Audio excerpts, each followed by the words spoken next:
Good morning, students.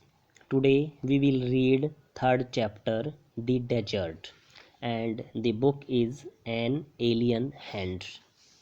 So now start reading.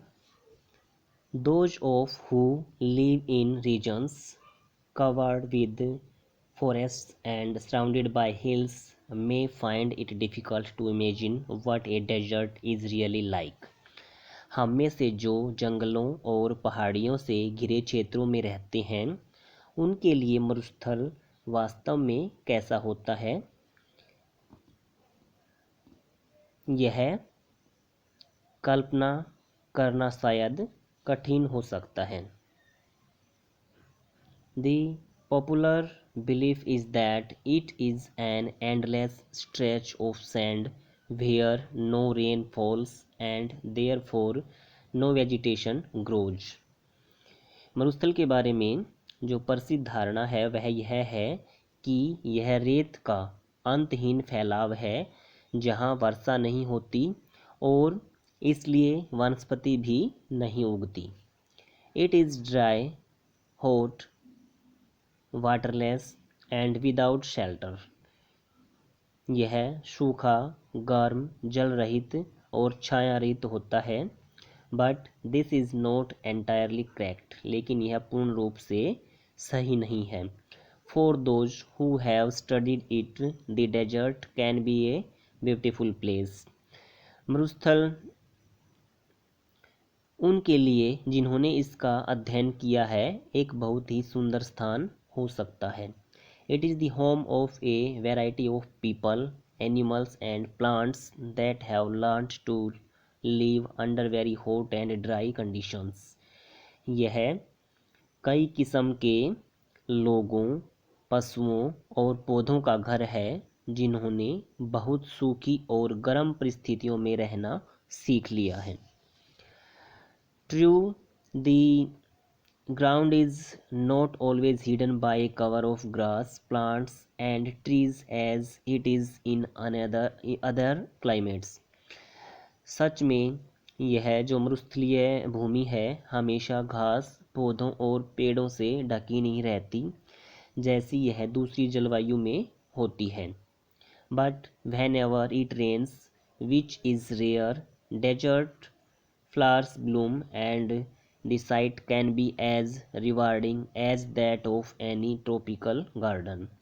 लेकिन जब भी कभी यहाँ पर वर्षा होती है जो बहुत विरल है तो मरुस्थलीय फूल खिल उठते हैं और दृश्य किसी उष्णकटिबंधीय उद्यान जैसे मनोरम हो सकते हैं। A desert is not always a flat, unchanging wasteland of dry sand. एक मरुस्थल हमेशा सपाट, सूखे बालू रेत की नए बदलने वाली बंजर भूमि नहीं होता है।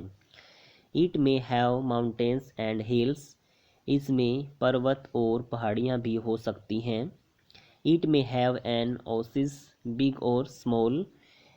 इसमें छोटा या बड़ा मरुधान भी हो सकता है।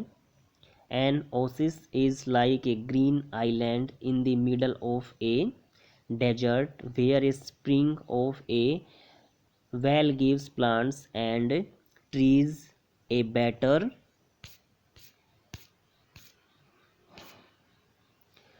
chance to grow.